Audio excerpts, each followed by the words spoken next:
nag-submit ng mga bids sa inyo. And doon sa mga nag-submit ng bids, karamihan po ay Chinese-owned companies. Are you aware of that? Pagpaumanhin po, Your Honor, I'm not aware dyan sa particular po na minimension nyo. Or perhaps it may help us to determine whether these companies are really those that submitted their bids in this particular project.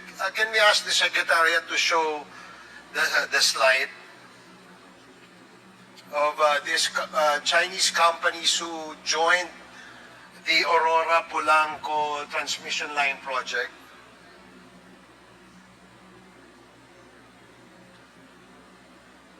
Tatlongput-anim po ang mga kumpanyang nag-submit ng kanilang bids dito. At lumalabas dito sa mga bid na ito ay mahigit kalahati ho ay puro China o Chinese-owned bidders o Chinese-owned companies. Now, bakit ko sinasabi to, no, na ano bang importansya? No? Okay lang naman ho siguro kung mag-bid ang isang Chinese company kung wala hong bidder mula sa Pilipinas. Do you agree? Opo. Okay. So, doon ho sa mga bids, sino ho nag-evaluate ng bids? Sino nagsasabing mananalo ito, matatalo ito, hindi nagka-qualify ito? Sino ho yan? Meron po kaming department, Your Honor, at yung most advantageous bid, yun po yung mako-consider for an award, Mr. Chair. Can you repeat that, please?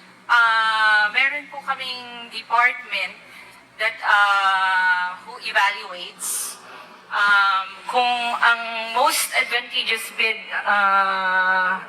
Your Honor, sa kanya po ma-award yung project, Your Honor. Base sa aking kasing information, ang nag-evaluate o yung membro ng evaluation, bid evaluation, nag-submit ng bid evaluation report on this particular project ay si Mr. Yuan Mingjun at si Mr. Chen Changwei. You're familiar with those names? I am not familiar with those names, Your Honor.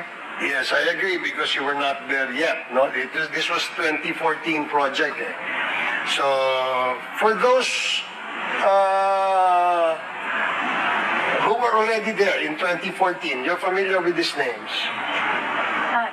Your Honor, I have been in NGCP since 2011 but I'm not familiar with those names. So yung hindi ho totoo na meron pong nag-evaluate na by the name of Mr. Yuan Mingjun at Chen Chingwei. Again, as I repeat, Your Honor, I'm not familiar of those names. But as mentioned by Attorney Malyari, we have a department which evaluates the bids submitted by different bidders and recommend the award with the most advantageous bid, Your Honor. Based on the documents that we have, it seems that the approval, the evaluation of all these bids are done by these two Chinese nationals. Which again, I would like to raise this point that this is quite alarming and concerning.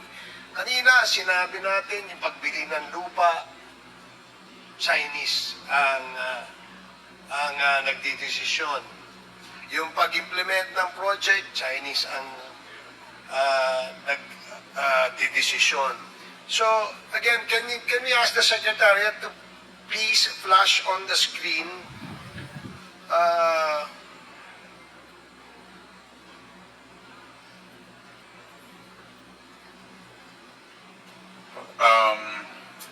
which particular document do you want flashed?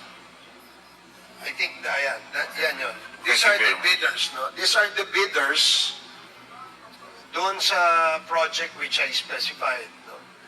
And in the next slide, it will show, can you show the next slide?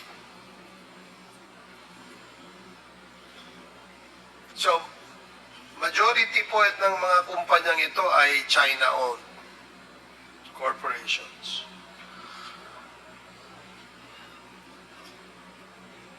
So, the next slide, please, Secretariat.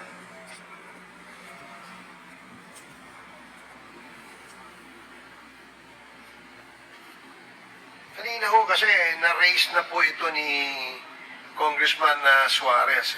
And when he raised this issue of Chinese nationals being involved in the decision-making of the NGCP, did not just raise eyebrows, so to speak, but also ito ay isang national security vulnerability sa tingin ko na yung mga importanteng desisyon ng NGCP ay nasa kamay ng mga dayuhan. So, yung next slide will show what I was mentioning earlier, yung sinasabing working group, no? Wherein itong si Mr.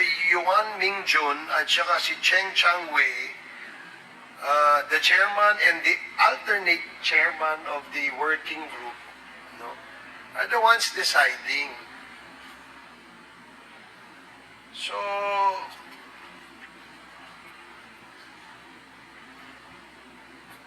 ayan,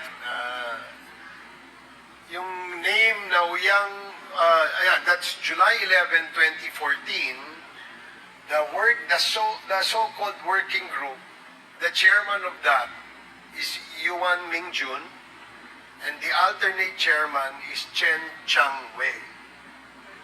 So, as you said earlier, you're not familiar with this document, but perhaps Ma'am, maybe you're familiar with this since you were there already in 2011.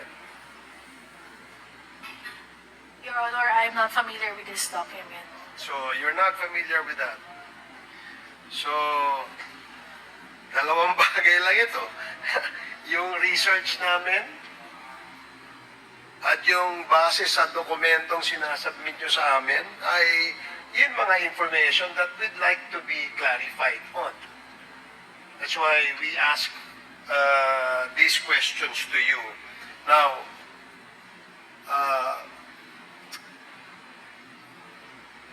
earlier, tinanong natin yung systems gaya ninyo,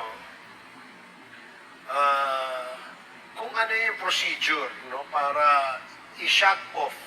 Doon na yung duty manager, if I remember it correctly. There's just one person, or maybe 2 or 3 of them, who are in control of the shutting down or the turning on of the system. To me, and I'm sure my colleagues will share my apprehension, na nakakatakot ito.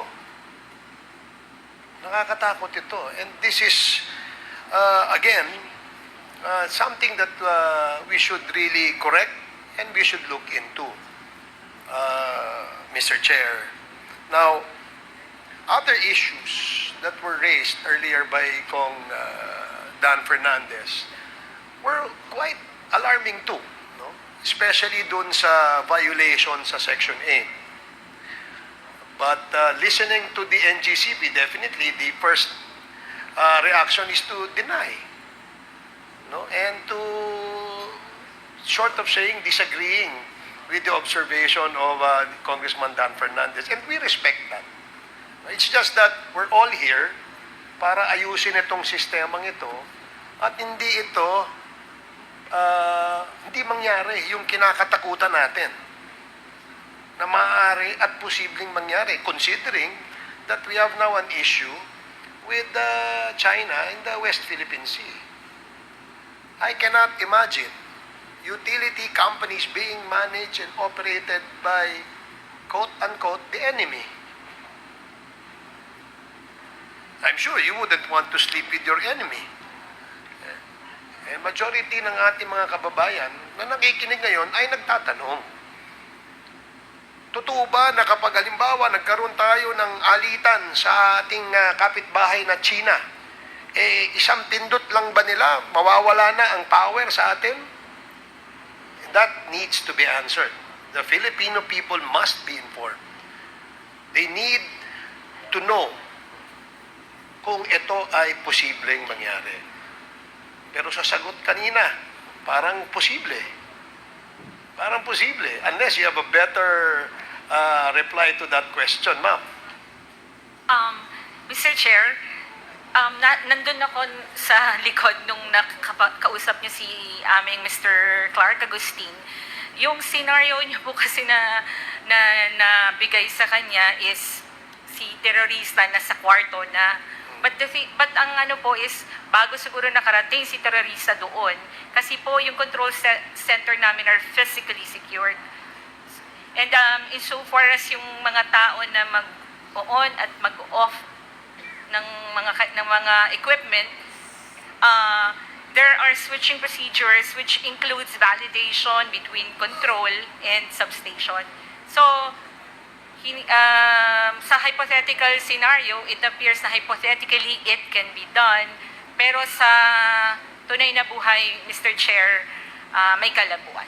So, yan ay ginagarantiyan nyo sa ating mga kababayan. Opo. So, hindi pwede na pakialaman ng dayuhan ang control sa ating elektrisidad o power dito sa ating bansa. Opo. Sigurado kayo dyan? Opo. Okay, sige. I will not belabor that point anymore.